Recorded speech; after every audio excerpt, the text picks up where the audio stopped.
कक्षा 9 की online class में आपका वापस स्वागत है। हम पढ़ रहे थे पाठ नंबर 1 हमारे आसपास के पदार्थ। हमने पदार्थ की 3 अवस्थाओं के बारे में पढ़ लिया सबसे पहले। आज हम देखेंगे तापमान परिवर्तन।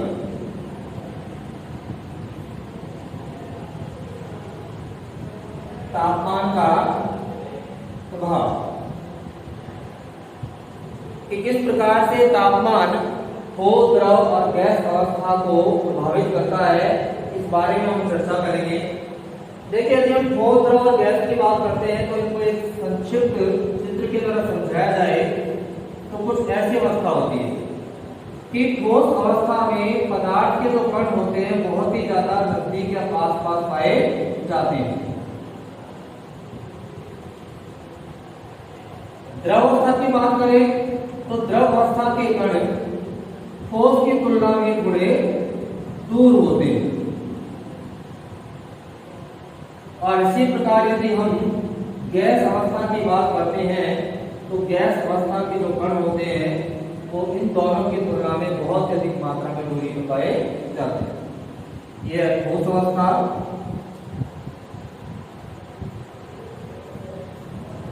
ये है द्रव अवस्था को दिखाने का चित्र, और ये है गैस अवस्था। देखिए, इन तीनों ही अवस्थाओं को पहले पढ़ चुके हैं, हालांकि फिर भी हम एक संक्षिप्त रूप में चित्र के माध्यम से तीनों की व्याख्या समझेंगे। पहला अंतर, ठोस अवस्था में पदार्थ के कण इन दोनों की तुलना में बहुत ही पास होते हैं। दूसरा देखिए, अगर ठोस अवस्था की बात करें हम तो इनके कणों के बीच में रिक्त स्थान बहुत ही कम है। इससे ज्यादा रिक्त स्थान कहां पर है? द्रव में। और सबसे ज्यादा रिक्त स्थान कहां पर है? गैस के अंदर। तो दो अंतर हो गए कि ठोस के अंदर पदार्थ के कणों के बीच रिक्त स्थान बहुत ही कम होता है, उससे ज्यादा द्रव में होता है और उससे ज्यादा गैस में होता है।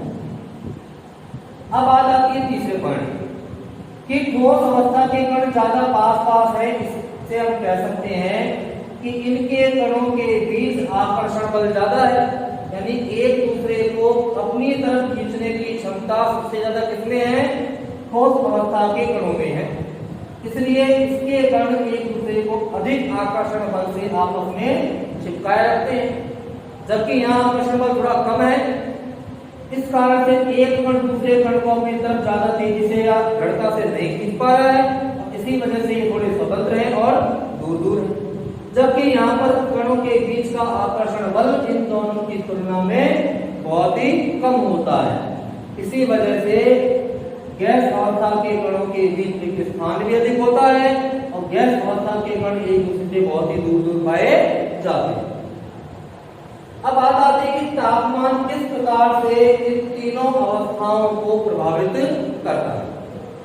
देखिए, इसको समझने के लिए दिमाग में एक ही चीज बैठा लीजिए, आकर्षण। कि जहां पर आकर्षण बल ज्यादा होगा, तापमान पावर ज्यादा होगी, वहां पर हमको अधिक तापमान देने की जरूरत पड़ती है। जैसे कि हम ठोस की बात करें, ठोस के कणों के बीच रिक्त स्थान बहुत कम है, आकर्षण बल बहुत ही ज्यादा है। इसलिए इस आकर्षण बल को तोड़ने के लिए हमको अधिक मात्रा में किसकी जरूरत पड़ेगी? ताप। तो सबसे ज्यादा मात्रा में ठोस अवस्था को तापमान देने की आवश्यकता पड़ती है। कारण बताई दिया आपको, क्योंकि इनके कणों के बीच आकर्षण बल सबसे ज्यादा पाया जाता है। द्रव की बात करें, द्रव के कणों के बीच आकर्षण बल ठोस की तुलना में थोड़ा कम है, इसलिए यहाँ पर ताप देने की आवश्यकता ठोस की तुलना में थोड़ी कम होती है। गैस की बात करते हैं, गैस में आकर्षण बल इन दोनों की तुलना में और भी कम हो गया, इसलिए यहाँ पर बहुत ही कम तापमान आवश्यकता होगी इसकी तुलना में, ठोस और द्रव की तुलना में। तो ये तो एक सामान्य से बात थी कि भाई ताप किस प्रकार से इन तीनों को प्रभावित करता है। देखिए, सबसे पहले आते हैं हम ठोस अवस्था।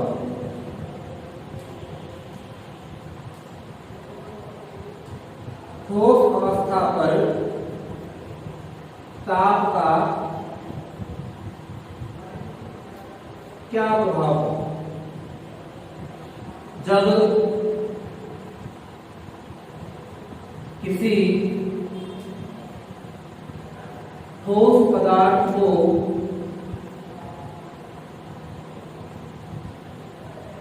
गर्म करते हैं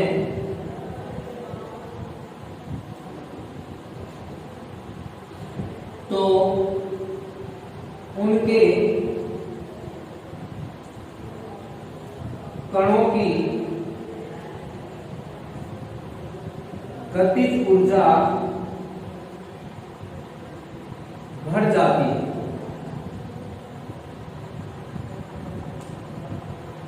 जब भी किसी ठोस अवस्था के पदार्थ को क्या किया जाता है, गर्म किया जाता है या ताप दिया जाता है, तो उनके जो कण होते हैं उन कणों की गतिज ऊर्जा बढ़ जाती है।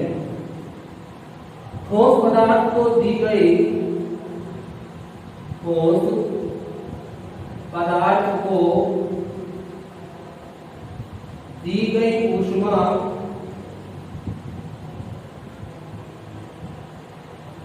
ऊर्जा के रूप में ठोस पदार्थ के कणों के आकर्षण बल को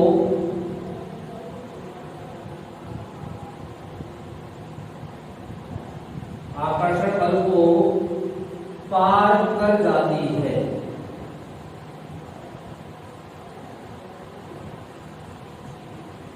जिससे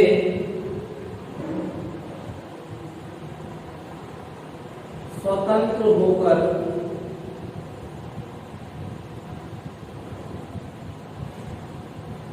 कण अपने नियत स्थान से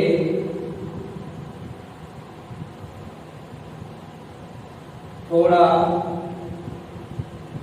दूर हट जाते हैं।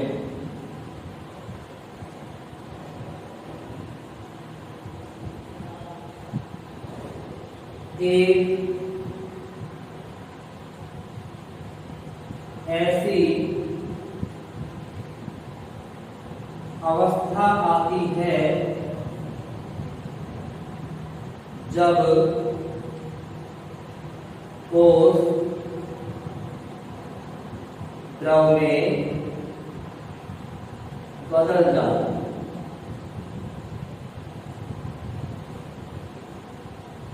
हाँ देखिए कि जब किसी ठोस पदार्थ को गर्म किया जाता है, मान लेते हैं जैसे आपके सामने दिखाया गया है कि ठोस अवस्था के पदार्थ की इस प्रकार की स्थिति होती है, तो उनके कणों की गतिज ऊर्जा बढ़ जाती है। पहले कण क्या थे, बहुत ही पास पास थे, गति इनकी बहुत ही कम थी। कारण क्योंकि इन कणों के बीच आकर्षण बल का मान बहुत ही ज्यादा था। लेकिन जैसे इसको गर्म किया, ऊष्मा मिली, उसके कणों की क्या बढ़ गई, गतिज ऊर्जा बढ़ गई। अब गतिज ऊर्जा क्यों बढ़ी है, क्योंकि ठोस पदार्थ को दी गई जो ऊष्मा है वो ऊष्मा ऊर्जा के रूप में ठोस पदार्थ के कणों के आकर्षण बल को पार कर जाती है। यानी जिस बल से या जितनी ताकत से ये कण पहले बंधे हुए थे, उस ताकत को ऊर्जा ने क्या कर दिया, पहले से कम कर दिया। और इनके आकर्षण बल के कम होने के कारण ये दोनों कण एक दूसरे से क्या हो जाएंगे, दूर दूर हटेंगे। और दूर हटने के कारण कह सकते हैं कि ये स्वतंत्र पूर्वक गति करना शुरू कर देते हैं। जब ऐसी कंडीशन होती है तो ये ठोस अवस्था कुछ इस प्रकार की दिखाई देने लग जाती है। देखिए जैसे कि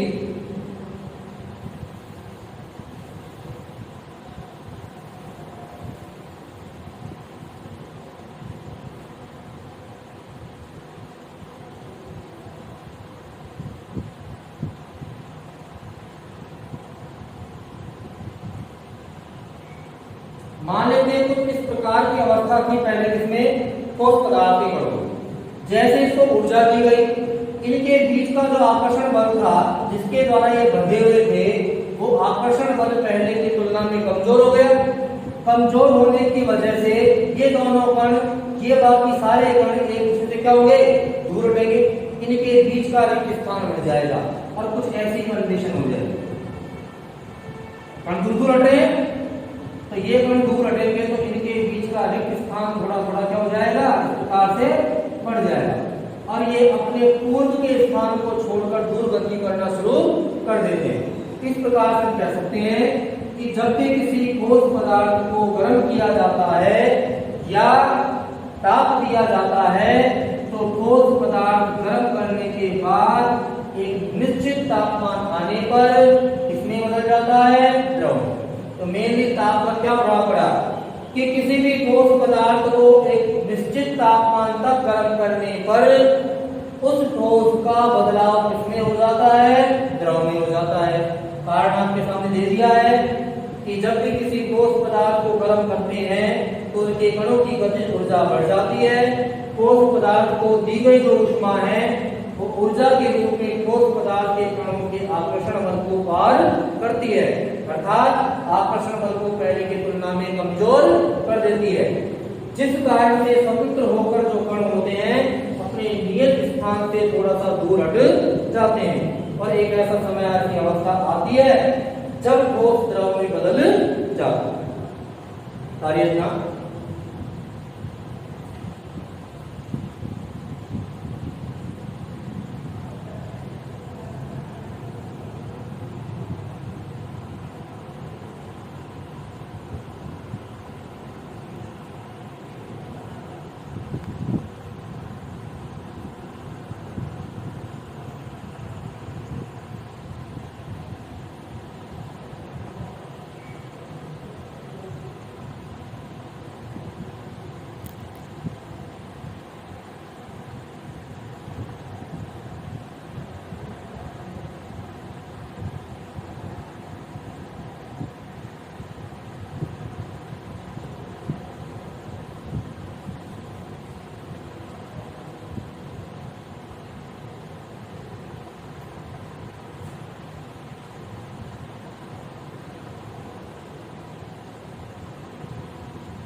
जो हमने अभी कारण स्पष्ट किया था कि भाई किस प्रकार से ठोस को गर्म करते हैं, द्रव में बदलता है।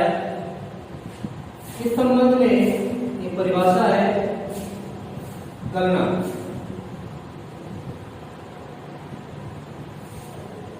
गलनांक दो शब्दों से मिलकर बना है, गलन प्लस अंक। गलन का मतलब होता है किसी ठोस पदार्थ का पिघलना और अंक का मतलब होता है माप।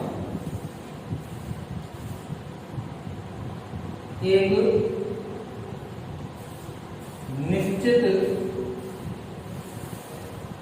न्यूनतम तापमान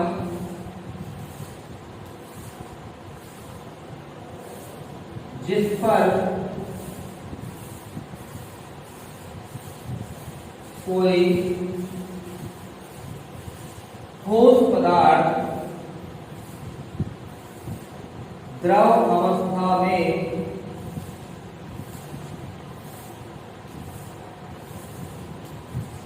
बदलता है उसे या उस तापमान को उस ठोस पदार्थ का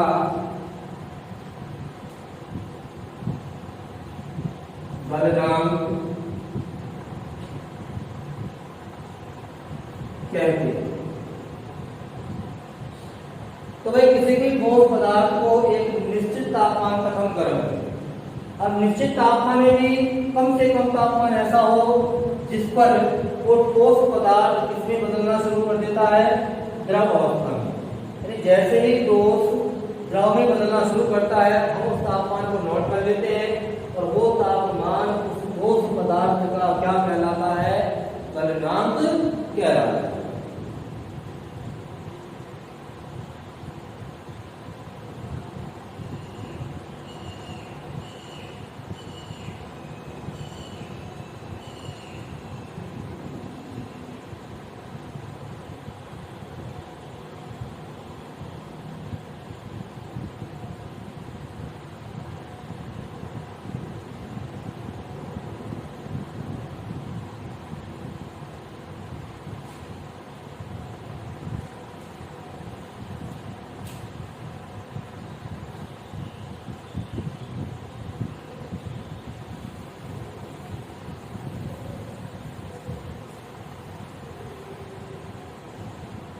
इसके बाद देखिए कि जो द्रव अवस्था के पदार्थ होते हैं उन पर ताप का प्रभाव। द्रव अवस्था पर ताप का प्रभाव। तो जिस प्रकार से हम देखा भी कि ठोस के कणों को हम गर्म करते हैं तो गर्म करने पर उनके कणों की गतिज ऊर्जा बढ़ जाती है, उनके कणों के बीच का जो आकर्षण बल होता है पहले से कम पड़ जाता है, जिसके कारण वो अपना स्थान छोड़ के स्वतंत्र होकर दूर दूर हट जाते हैं। कुछ लगभग ऐसी क्रिया इसमें होगी द्रवावस्था में। जैसे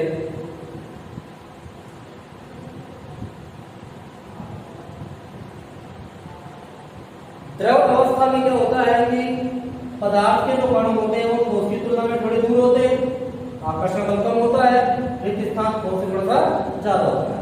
यदि हम द्रव अवस्था के किसी पदार्थ को गर्म करते हैं तो गर्म करते ही क्या होगा, इनके बीच का जितना आकर्षण बल था और भी कमजोर पड़ जाएगा, और कमजोर पड़ेगा तो क्या करेंगे, एक दूसरे से दूर दूर रखने का प्रयास करेंगे और इनके बीच का रिक्त स्थान क्या हो जाएगा और बढ़ जाएगा। तो यदि हम किसी भी द्रव अवस्था के पदार्थ को गर्म करते हैं तो भी वही कंडीशन होती है, आकर्षण बल पहले से कम पड़ जाता है, गतिज ऊर्जा का मान बढ़ जाता है, जिसके कारण से कणों की गतिज ऊर्जा बढ़ती है और कण काफी अधिक दूर दूर हट जाते हैं। तो ऐसी कंडीशन आ जाती है और ये कंडीशन किसमें देखने को मिलती है हमको? क्या है, हम कह सकते हैं कि यदि किसी द्रव अवस्था के पदार्थ को ताप दिया जाए या गर्म किया जाए तो उनके कणों के बीच का आकर्षण बल पहले से कम हो जाता है, उनके कणों की गतिज ऊर्जा बढ़ जाती है, जिसके कारण उनके बीच का रिक्त स्थान बढ़ जाता है और एक निश्चित तापमान देने पर द्रव अवस्था से पदार्थ गैस अवस्था में बदल जाता है। संक्षिप्त में लिखिए यहाँ पर द्रव अवस्था के पदार्थों का ताप बढ़ाने पर वह गैस अवस्था में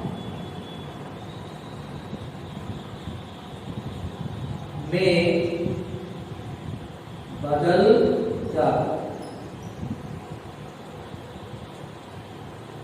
जब भी हम द्रव अवस्था के पदार्थों का ताप बढ़ाते हैं तो वह गैस अवस्था में बदल जाता है।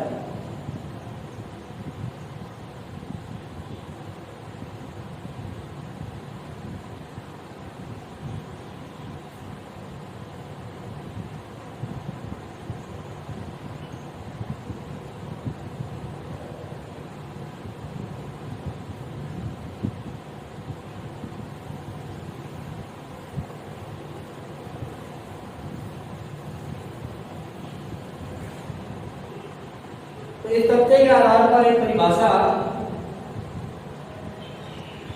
क्वथनांक, इस प्रकार से गलनांक का, इस प्रकार से क्वथनांक, ये भी दो शब्दों से मिलकर बना है। क्वथन प्लस अंक, क्वथन का मतलब होता है उबलना, अंक का मतलब होता है मान। वह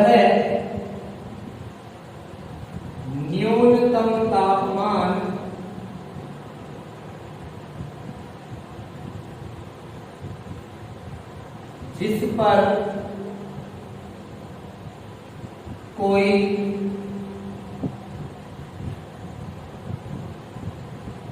द्रव अवस्था का पदार्थ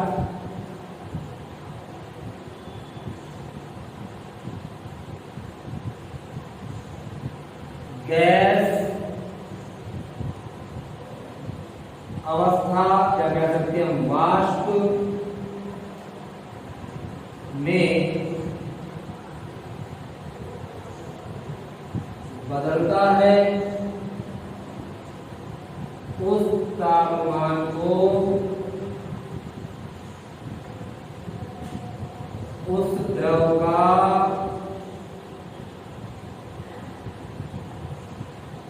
क्वथनांक कहते हैं। तो आपके लिए दो शब्द हो गए, गलनांक और क्वथनांक। गलनांक किसका होता है? ठोस पदार्थ। क्वथनांक किसका होता है? हमेशा द्रव अवस्था के पदार्थ को, कि जब भी किसी ठोस को निश्चित तापमान तक गर्म करेंगे तो द्रव में बदलेगा, और उस निश्चित और न्यूनतम तापमान को हम गलनांक करेंगे। जब भी किसी द्रव अवस्था के पदार्थ को गर्म करेंगे तो उसको भी एक निश्चित न्यूनतम तापमान मिलेगा, और किसमें मिलेगा? गैस अवस्था में। या कह सकते हैं कि द्रव अवस्था के पदार्थ को यदि हम उबालने तक गर्म करें तो वो तापमान क्या कहलाएगा? वो तापमान क्वथनांक कहलाता है। यदि आप बोर्ड से उतार नहीं पाते हैं समय पर, तो आप सामने जो बोर्ड पर लिखा है इसका स्क्रीनशॉट ले लें और बाद में आसानी से आप उतार सकते हैं।